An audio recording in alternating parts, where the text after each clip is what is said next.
अगला बंदा कौन है? सूरज। सूरज सिंह क्या अपने भतीजे को मार के राजा बना। इसका भतीजा था प्रताप सिंह, राजा बनना था उसको, ये तो उसका संरक्षक बना था, लेकिन ये अपने भतीजे को मार ही देता है, मार के खुद ही क्या बन जाता है? राजा।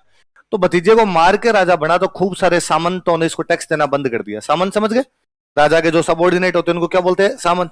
उन्होंने कहा राजा तो प्रताप सिंह था, तू प्रताप सिंह को मार के बना, इसलिए हम तेरे को टैक्स नहीं दे। तो इसने बाद में अपने सामंतों पे हमले किए, उनको वापस अपने अंडर में लेकर उनसे क्या लेके आया? टैक्स। और ऐसे ही एक हमला कर देता 1805 में बटनेर पर। कहां हमला कर देता? 1805 में इसने बटनेर पर आक्रमण किया, बटनेर को जीता। बटनेर को जिस दिन जीता था उस दिन था मंगलवार। क्या था? इसलिए बटनेर का नाम इसने कर दिया हनुमानगढ़। क्या कर दिया? किस गढ़ का नाम बदला जाए? आज हनुमान जी का वार है इसलिए नाम क्या कर दिया जाए? सपोज करो उस दिन बुधवार होता तो नाम होता गणेशगढ़। क्या नाम होता? यदि उस दिन शुक्रवार होता संतोषगढ़। क्या नाम होता? यदि उस दिन रविवार होता सूरजगढ़। क्या नाम होता? लेकिन उस दिन मंगलवार था इसलिए नाम क्या इसका? हाँ, शनिवार भी हो सकता था, शनिगढ़। सॉरी। हाँ, हनुमान जी का वार शनिवार होता है, शनिवार मंगल, पर उस दिन मंगलवार था। बटनेर का नाम बदल कर क्या कर दिया गया? ऐसे ही 1814 में चूरू पर अटैक कर देता है। कहां पर अटैक कर देता है? चूरू में। इन दिनों जो सामंत था उस सामंत का नाम था शोजी सिंह। क्या नाम था? शोजी सिंह ने भी टैक्स देने से मना कर दिया। इन्हें शोजी सिंह पर आक्रमण किया। शोजी सिंह ने कहा भले आक्रमण कर, लड़ाई कर लेंगे, लेकिन तेरे को टैक्स तो नहीं दे। तो आक्रमण किया तो शोजी सिंह लड़ाई करता है। शुरुआत वाली लड़ाई बड़ी शानदार रही, बीकानेर की सेना पीछे हट रही है, चूरू जीत रहा उसके अंदर। लेकिन इतने में चूरू के किले के अंदर लोहा खत्म हो गया। क्या खत्म हो गया? गोले। गोले किसके बनते? लोहे के, धातु के बनेंगे, वो धातु क्या होगी? खत्म। अब क्या किया जाए? तो चूरू में सेठ थे खूब सारे, उन सेठों ने अपनी चांदी ले जाके राजा को दी, और राजा को जाग कहा कि राजा तुम तो चांदी के गोले बनाओ और चांदी के गोले बना बना के इन पे चला दो। राजा तुम संघर्ष करो और हम तुम्हारे। तो बाद में शोजी सिंह ने किसके गोले चला दिए? चांदी के गोले चला दिए। अब वो चांदी वाले गोले जब बाहर जाने लगे तो बीकानेर वाले राजा को समझ में आ गया कि अंदर लोहा खत्म हो गया है। तभी गोले किसके आ रहे हैं? चांदी के। और चांदी कितनी देर तक फेंकेंगे? चांदी की तो लिमिट है, लोहा तो खूब सारा हो सकता है, सोना चांदी तो कितना हो सकता है। उसने बीकानेर से और बड़ी सेना बुलाई, वापस अटैक किया और चूरू को जीत लिया। फिर ये क्वेश्चन ही बन गया कि राजस्थान में कौन से किले से चांदी के गोले चला दिए गए थे? चूरू के किले से। कब चला दिए गए? कौन से सामंत ने? अटैक किसने किया था? किसके गोले चला दिए थे? तो कोई पूछेगा आपसे कि राजस्थान में कौन से किले से चांदी के गोले चलाए गए थे? चूरू के किले से। कौन से सामंत ने चलाए थे? कब चलाए थे? 1814 में। कौन से राजा के खिलाफ? सूरज सिंह। सूरज सिंह कहां का राजा है? याद रह जाएगी बात। तो मुझे यूं बड़ा ये जोरदार सा लगता है हमेशा कि वो चूरू के किले से कौन से गोले चलाए गए? ये जालोर साइड में चाय को बोलते हैं सै। चाय को क्या कहते हैं? चम्मच को कहते हैं चम्मच। चम्मच क्या कहेंगे? चाय को कहेंगे सा। चाय क्या कहेंगे? चाबी कहेंगे साबी। फिर गीत भी वैसे गाएंगे, सलो दिलदार सलो,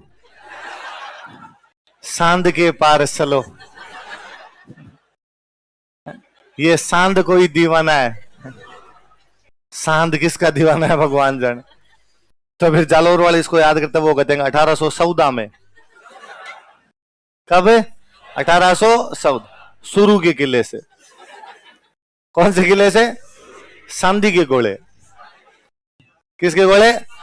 चलाए गए थे।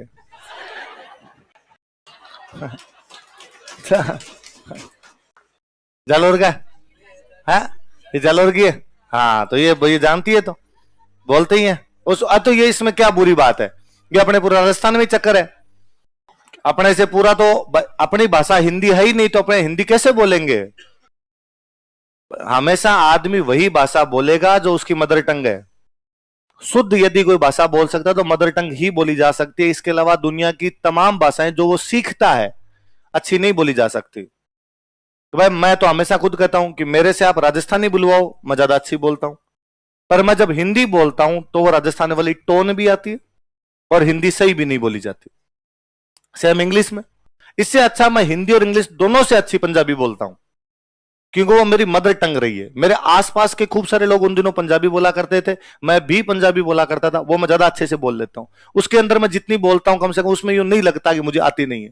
मुझे सिंधी ज्यादा अच्छी आती है, कि मेरे पापा की जहां पोस्टिंग रही वहां आसपास में मुसलमान खूब रहते हैं, वो सिंधी बोला करते थे, वो सिंधी वाले शब्द भी मेरे पकड़ में आते हैं, वो मुझे बोलनी भी सही आती है। जबकि हिंदी मैंने सीखी है, वो मदर टंग नहीं थी मेरी, न मेरे घर में कोई बोलता था, ना मेरे पड़ोसी बोला करते थे, वो स्कूल में मेरे टीचर बोलते थे, उन टीचर ने कहा कि तू भी हिंदी बोल, इसलिए मैं सीखा हूं।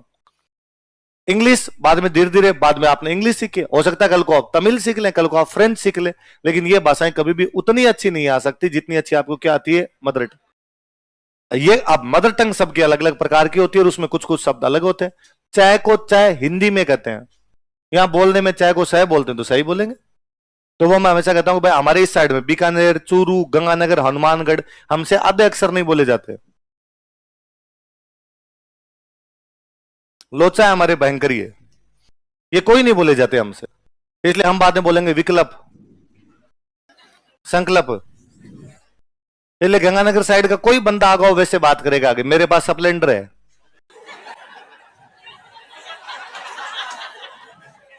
और पापा के पास स्कॉर्पियो है और मैं स्कूल जाता हूं, नहीं बोले जाएंगे उससे, उसका यही रहेगा हमेशा। आप उसको क्यों, आप तो कपिल शर्मा के शो सुन लो, उसमें एक जगह भी वो इन तीनों को सही बोल दे तो एक भी नहीं बोला जाएगा उस। आप वो कश्मीर फाइल्स देखो, ये ऊपर वाला पूरा हिस्सा राजस्थान गंगानगर और मानगढ़ से लेके ऊपर वाला कश्मीर तक का हिस्सा किसी से ये नहीं बोले जाते। कश्मीर फाइल्स में वो जो गुंडा है वो बोल रहा है एक जगह, हम स्टेट के टूलस नहीं है, स्टेट नहीं स्टेट, टूलस नहीं टूल्स, पर आधे होते ही नहीं, आधे अक्षर वाला हमारे सिस्टम ही नहीं था, इसलिए आत्महत्या, पर्यापत क्या हो जाता है, पर्यापत हो जाता है, विकल्प, संकल्प, आत्मघाती, तो सारे के सारे शब्द ऐसे बोलेंगे। तो मैं खुद नया नया आया यहाँ पे, और दिलीप सर तब क्लास में हमारी डिबेट करवाया करते कि कोई टॉपिक देते, टॉपिक देते भाई डिबेट करो, थोड़े लोग होते 50-60 ही लोग हुआ करते, सारे उस टाइम मेच्योर लोग ही आया करते थे, इसलिए वो भी था कि डिबेट का सा माहौल भी हुआ करता थोड़ा। अभी भी सर दिलीप सर आएंगे तो आपकी क्लास में भी उनकी आदत ही है कि हर 7-8 दिन में एक बार कोई ना कोई टॉपिक देके बच्चों से डिबेट करवानी, ताकि बच्चों का स्टेज फोबिया भी खुल जाए, किसी टॉपिक पे बोलना आए भी उनको थोड़ा।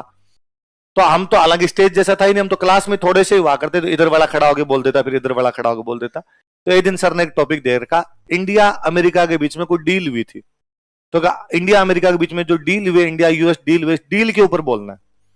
इसलिए आधे लोगों को कहा कि तुम फेवर में बोलोगे और आधे हम लोगों को कहा कि तुम इसके क्या बोलोगे, अगेंस्ट।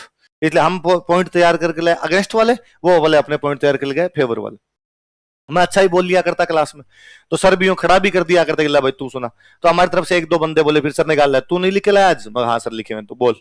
तो मैं खड़ा हुआ, तो वो कॉपी वॉपी तो मैं बंद करके रखता था, वैसे ही बोलने की आदत थी कि मैं पढ़े हुए लिखे हुए पॉइंट नहीं बोलूंगा, मैं मेरे हिसाब से बोल दूंगा, याद करके आ जाया करता। तो मैंने कहा सर भारत और अमेरिका के बीच में जो डील हुई है ये भारत के लिए आत्मघाती है। तो बच्चे हंसे सारे, सर ने कहा बैठ जा, है आत्मघाती।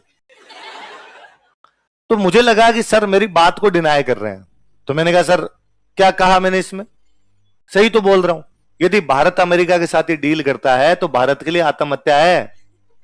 सर ने कहा तू बैठ जा यार, बकवास कर रहा है फालतू की। अब वो पूरी जनता हंसे, सर मुझे धमका के बिठाए, तो आप बहुत ही ह्यूमिलेट फील करते हो, पर हम बैठ गए सर के सामने, तो क्या बोलता, नीचे गर्दन करके बैठ गए अपने। पर वो आधा पौन घंटा मैंने जैसे तैसे काटा क्लास का। अब जैसे क्लास खत्म हुई, सर ऑफिस में गए, मैं ऑफिस में घुसा, मैं सर आपने कैसे, मैं कोई गलत थोड़ी बोल रहा था, सही तो बोल रहा था, मैंने यही तो कहा था, जब अगेंस्ट में बोलना तो मैं तो खिलाफ ही बोलूंगा यार, तो मैं तो यही तो कह रहा था कि डील आत्मघाती है। सर ने कहा बैठ बैठ बैठ जा, पानी पिले, पानी पिलाया। कहा आप बता क्या कह रहा था तुम, मैं सर मैंने यही तो कहा था आपको कि डील भारत के लिए आत्मघाती है। तो सर ने कहा आत्मघाती है। मैंने कहा हाँ आत्मघाती, आत्मघाती बोल दे, 2-3 बोल, आत्मघाती आत्मघाती। मैंने 2-3 बार फिर बोला तो हाँ सर, वे सर मैंने कहा मतलब ये मैं सही नहीं बोल रहा था। सर ने कहा ये नहीं, तुम्हारी साइड के सारे लोग आधे अक्षर नहीं बोल पाते, तू बोल दे कि विकल्प, तो मैंने कहा विकल्प, बोल संकल्प, तो मैं संकल्प, बोल दे कि स्प्लेंडर, तो मैंने कहा स्प्लेंडर। तो मैंने कहा सर हम सारे ये बोलते हैं ऐसे। सर ने कहा टोटल, तुम जितने लोग हो तुम्हारे वो पंजाबी वाला टच आता है, पंजाबी में ये होते ही नहीं, इसलिए तुम भी इस प्रकार से बोलते। तो क्या करूं सर इसको सही करने के लिए? तो सर ने कहा अखबार में सुबह सुबह डेली ऐसे 10 शब्द छांट लिया कर और उनको बोल बोल के देखा कर, विकल्प विकल्प विकल्प विकल्प, आत्मघाती आत्मघाती आत्मघाती, जीप पलटने लग जाएगी तेरी, अभी तक तेरी जीप पलटती नहीं है इनके अनुसार। तो मैंने कहा ठीक है सर, मैं डेली के 10 शब्द लूंगा। सर ने कहा सब शब्द लेगा 10 शब्द लेगा और उनको बोलेगा। धीरे धीरे धीरे धीरे प्रैक्टिस की, अब जाके थोड़ा बहुत मामला सही है। वो भी तब सही है जब मैं सोच के बोलता हूं, मैं मेरी टोन में जब बोलता हूं तो शब्द है, पर्याप्त है, आत्मघाती है। तो मैं अब तो फिर भी इतना ध्यान नहीं रखता। पहले मैं क्लास में ध्यान रखता कि जैसे मेरे को अब थोड़ी देर बाद में आगे लिखवाना पर्याप्त, तो पहले मैं दिल को कठोर करता मैं मन ही मन सोचा कि राजवीर पर्याप्त पर्याप्त पर्याप्त पर्याप्त, फिर बच्चों को लिखवाता पर्याप्त, और एक ही बार में दोबारा बोलते फिर ये पर्याप्त हो जाएगा अपने से। ये वाली लाइन अपने दोबारा नहीं बोलनी है। तो ये अपने सब जगह का थोड़ा बहुत रहता है। जालोर साइड वालों से बै बोला ही नहीं जाता, बै को कहेंगे वह, बै वाला उनके कंसेप्ट ही नहीं है, वह है। तो मैंने एक दिन बताया था, इसलिए उनके अपने होता है बात, ये कहते हैं बात, वीरमदेव सोनकरारी बात। देखिए अपने बात होती है, बात का मतलब कहानी, अपने किसी के लिए बात बता यार, ये कोई बात बोलेंगे नहीं, कहेंगे बात बताओ बात, और बताओ ही नहीं बताओ बात बताओ। तो इनकी वही भाषा रहेगी। मैंने उस दिन ही बताया था आपको शायद कि पश्चिमी राजस्थान में कुएं को बोलते हैं बेरा। कुएं क्या बोलते हैं? ये जालोरी आपस में मिलेंगे तब आपस में पूछेंगे कतरा वेरा है, तो बेरा नहीं, इनके क्या हो जाता है वेरा। आप भरतपुर वालों से बोलो, उनके उल्टा है, उनके वह नहीं है, उनके बै ही है, वो फिर वैसे बात करेंगे। कल वर्षा हुई थी, आप कभी तुम अकेली बोल के देखना या कभी ध्यान देना, विश्वविद्यालय, हम विश्वविद्यालय में पढ़ते हैं, विश्वविद्यालय वाला उनकी कंसेप्ट ही नहीं होता है। और आपको हर को आप थोड़ा सा ध्यान देंगे तो अपने राजस्थान में हर बंदे के साथ ये थोड़ा बहुत कहीं ना कहीं लोचा है। इसका कारण यही है कि हम हिंदी बोल रहे हैं जो कि हमारी भाषा नहीं है। हमारा और हिंदी का सीधे तौर पर कोई भी लेना देना, हिंदी यूपी की भाषा है,